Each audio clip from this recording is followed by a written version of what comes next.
Assalamualaikum warahmatullahi wabarakatuh. Halo sahabat semuanya. Kali ini kita mau mengajak kalian mengenal sejarah Kerajaan Galuh.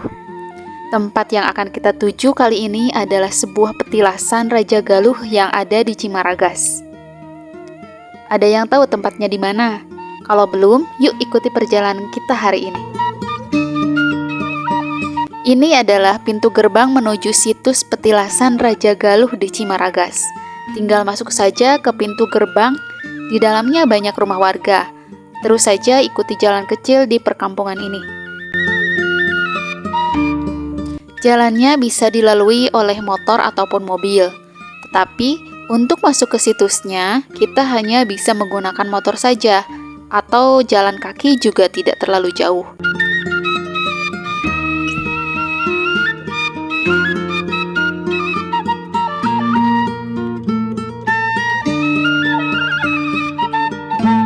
Nah, kita masuk ke jalan kecil ini.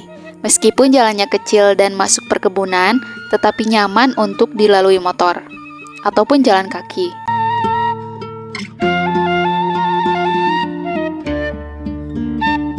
Sebenarnya kita tahu situs ini karena kebetulan aja. Padahal tuh ya, kalau ke Ciamis kita sering jalan sini, tapi kita nggak nyangka kalau di sini tuh ada situs Kerajaan Galuh. Karena memang di depannya tidak ada plang. Ini dia pintu gerbang menuju situs petilasan Raja Galuh di Cimaragas. Namanya situs Galuh Salawe. Tempat ini ada di Dusun Tunggal Rahayu, Desa Cimaragas, Kecamatan Cimaragas, Kabupaten Ciamis. Tempatnya berada di pinggir aliran Sungai Citanduy. Sampai di sini kita agak kebingungan untuk masuknya bagaimana. Tetapi kebetulan ada warga yang sedang mengambil kayu. Jadi kita tanya-tanya dulu di sini. Pintu gerbangnya dijaga oleh dua macan berwarna kuning dan putih.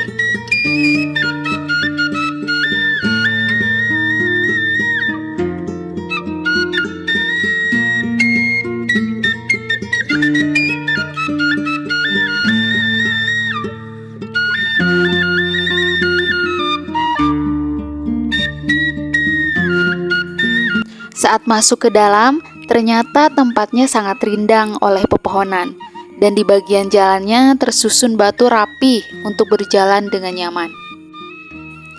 Pintu gerbang selanjutnya ini terlihat sangat unik dan memberikan kesan bahwa pengunjung memasuki sebuah pedesaan di zaman dulu. Di atas pintunya tertulis gerbang 1. Setelah kita menemui kuncen di dalam, ternyata jika kita masuk ke gerbang-gerbang di situs ini, dianjurkan meminta izin terlebih dahulu dan mengucapkan salam. Ternyata di tempat ini ada 5 gerbang yang bisa kita masuki, dan di setiap gerbang, pengunjung harus meminta izin dan mengucapkan salam. Selain itu, ada 1 gerbang di mana pengunjung harus benar-benar menghormati dengan melepaskan sandal atau sepatu.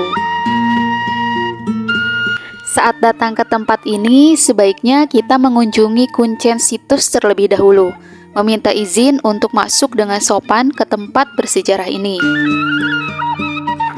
Tempat kuncennya sendiri ada di bagian bawah dari arah jalan ini. Kami juga dituntun menuju tempat kuncen oleh seorang kakek yang kebetulan sedang berkunjung ke situs ini. Di situs Galuh Salawe, di dalamnya ada pohon bambu yang sangat lebat. Banyak pohon bambu bahkan. Pohon-pohon yang sudah berusia ratusan tahun dan makam-makam yang usianya juga sudah tua. Saat masuk ke situs ini, suasananya mirip dengan hutan Ciungwanara. Hanya saja tempat ini lebih kecil.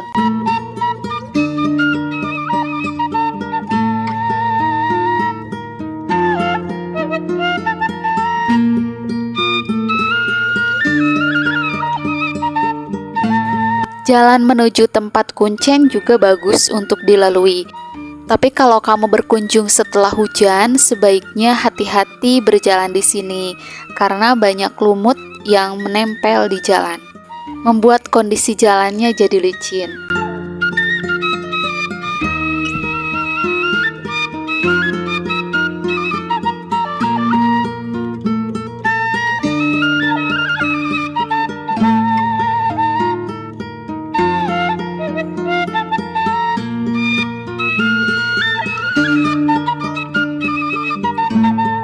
Nah, ini adalah tempat di mana kuncen situs Galuh Salawe bisa kita temui.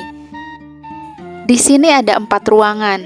1 ruangan untuk memasak, 1 ruangan seperti untuk menyambut tamu, ada juga musola, dan ada juga babancong.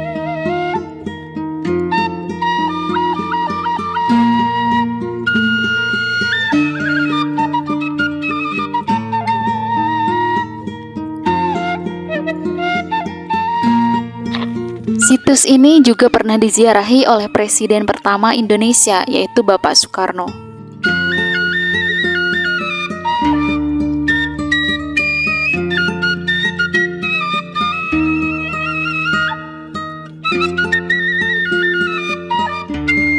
Dan di sini juga ada pemandian pancawarna. Dan anehnya memang di sini banyak sekali kucing. Kucing-kucingnya sehat dan bersih, mungkin dijaga oleh kuncen di sini. Saat ke sana, kita juga disuguhi air minuman yang terbuat dari kayu secang. Menurut kuncen, ini sangat berkhasiat untuk kesehatan.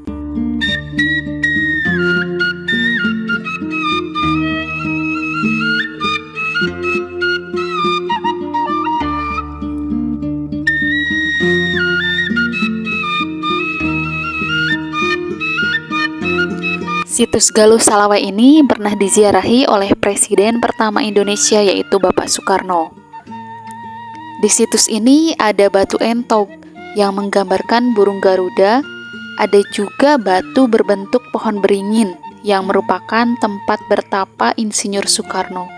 Ada juga batu pangcalikan yang merupakan tempat duduk Prabu Cipta Permana.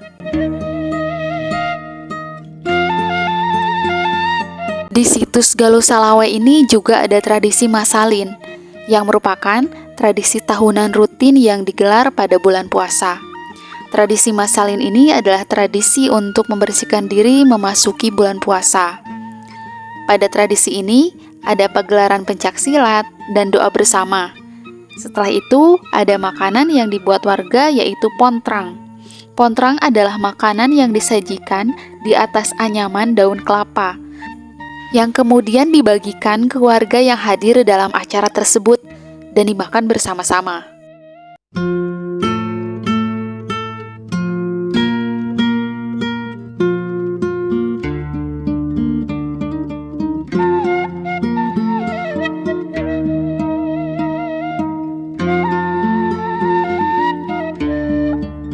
Situs Galuh Salawe merupakan petilasan Sang Hyang Maharaja Cipta Permana Prabu Galuh Salawe.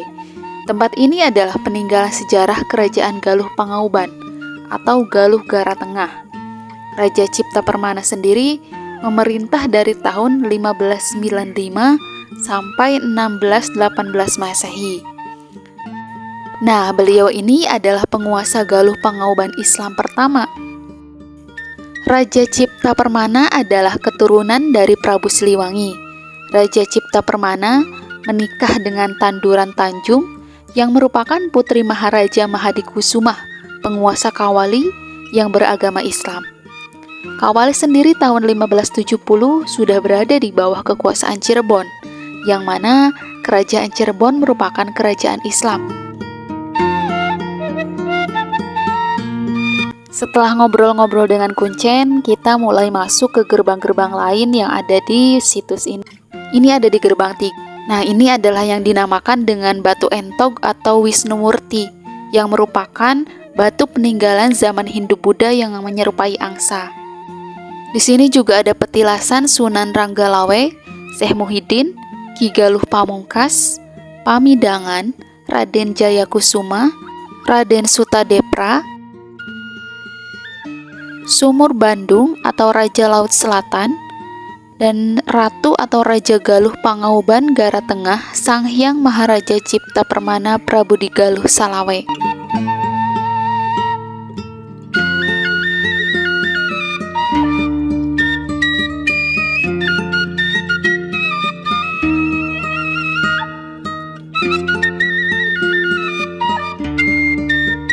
Masuk ke gerbang 4. Di sini ada petilasan Siti Umalayah yang merupakan istri Patih Anggaresna dari Pajajaran.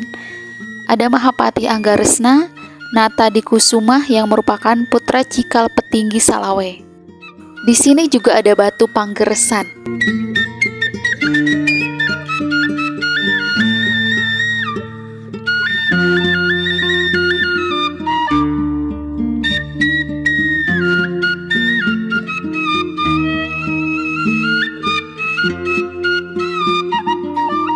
Di gerbang selanjutnya ada petilasan Prabu Siliwangi, Ibu Ratu Galuh Sunan Nganjung Tatale Pinuncul, Syekh Abdul Qadir, Nyai Ratna Inten, Singa Depra, Depra Santana, Petinggi Salawe, dan gudang peralatan perang.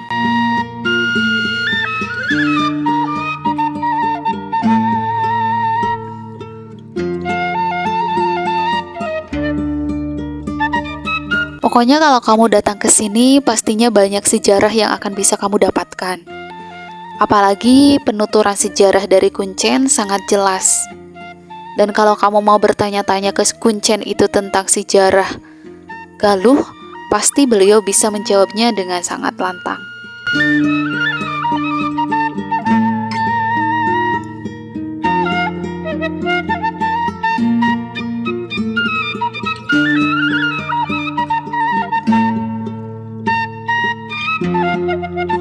Sebenarnya kita mestinya harus banyak mengunjungi tempat-tempat sejarah seperti ini. Karena dengan mengenal sejarah, kita tahu jati diri kita sebenarnya. Kita bisa mengenal lebih dekat dengan nenek moyang kita dan cita-cita dari mereka itu apa. Selain itu, kita juga bisa melestarikan alam dan menjaga alam sesuai dengan apa yang dicontohkan oleh nenek moyang kita. Kalau kamu tertarik dengan sejarah, tempat ini memang layak untuk dikunjungi. Di dekat sini juga ada tempat wisata yang pernah viral. Kalau kamu penasaran di mana tempatnya dan bagaimana suasananya, kamu bisa nonton di video kita selanjutnya.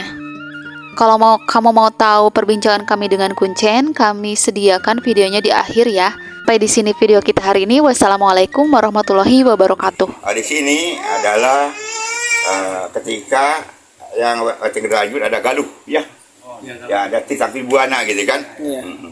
Jadi ada keramaan, keresian, keratuan yang kita kenal sekarang para akademisi dan respotika, ya dari Perancis. Kalau kita sebelum itu udah kita ada Titang Buana, yaitu keramaan adalah ngagurat tanah, ngagurat lemah atuh, ya. Itu ahli pertanian, mangku bumi, ataupun dia yang tugasnya memilih mana anak raja di raja kesini, ya.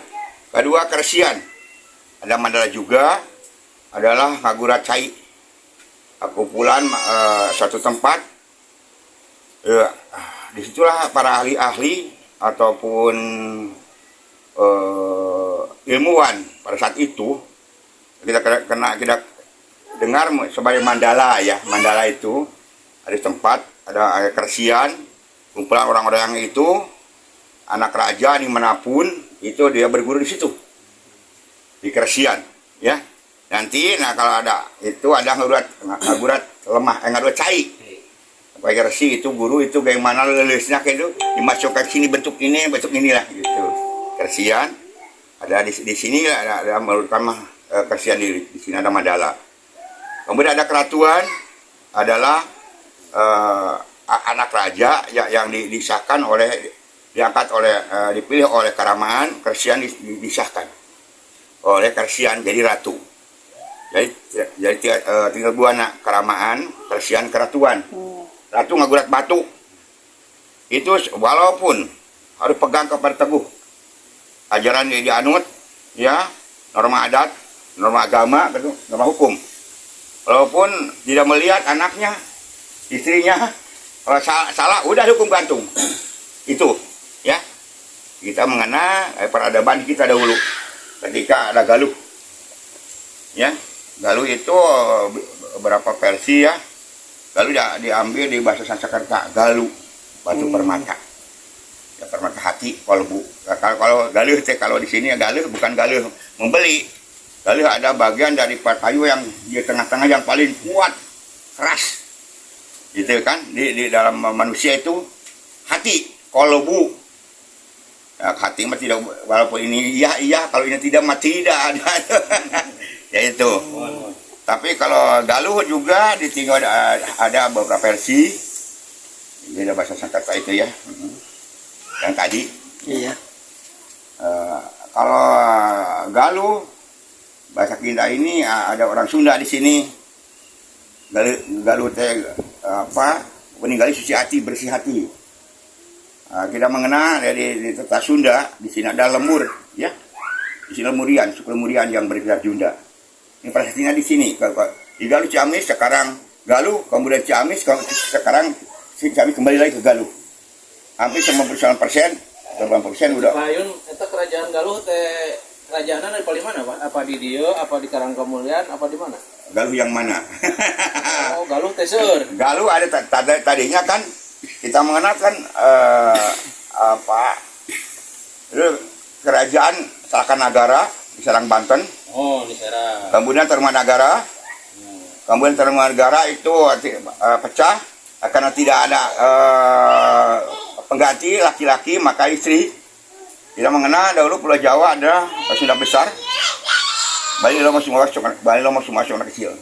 Kemudian terus bawah ada Sumbawa kawin dengan itu dengan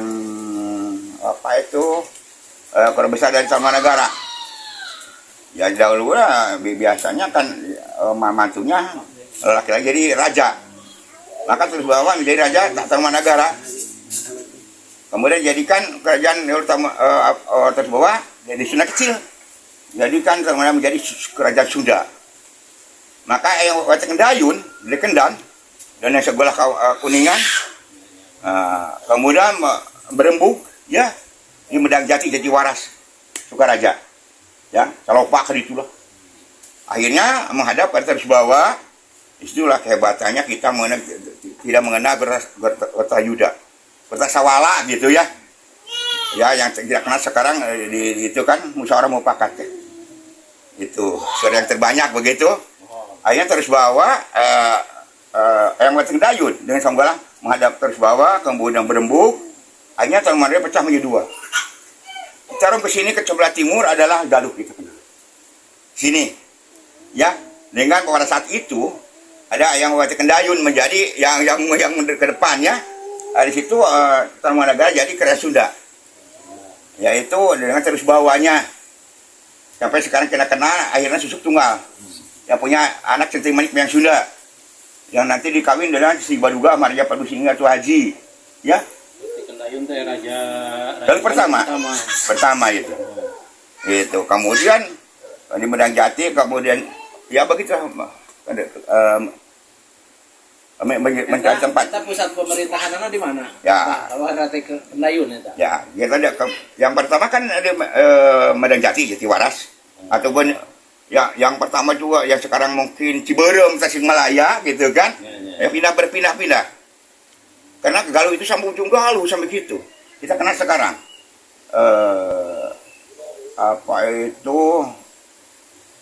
pusat pemerintahan NKRI sekarang kan di Jakarta. Kemudian di Jakarta, kemudian Cipanas, Bogor, gitu kan, Istana Merdeka ya, kemudian Tambak Siri gimana pun begitulah. Raja juga begitu. Dia, ya, ibunya Pucuk binti Ambat Kasih, binti Baduga Maharaja Padusinga Haji, yang istrinya itu ada Inten Keraton, Ratna Inten, Ratu Pelegan Inggris. Itu. Dalam yang kemarin maka jadi seolah-olah saya itu biar aja ya yang penting kita begitulah kita ya. Jadi kesalahan itu dari itu kesalahan dalam film itu Ambat Kasih ada istrinya Permisi Luangi itu salah gitu kan, sehingga sewaktu-waktu kan itu tidak boleh. Tapi kan kasihan, itu udah fiktif bukan sejarah, biar aja ya. Yang penting kan meluruskan bahwa Pucuk Umum adalah raja turunan dari Angkararan. yang kawin dengan Ahmad Kasih, yang ayahnya Sri Baduga sama Raja Prabu Sri Harto Haji dari istri yang kedua, Inten Kedaton, Ratu Pelagan Inggris. Nah, datang Intan di sini. Karena Prabu Siliwangi udah jadi raja itu, dia itu memegang agama Hindu, ya Hindu Hyang ya.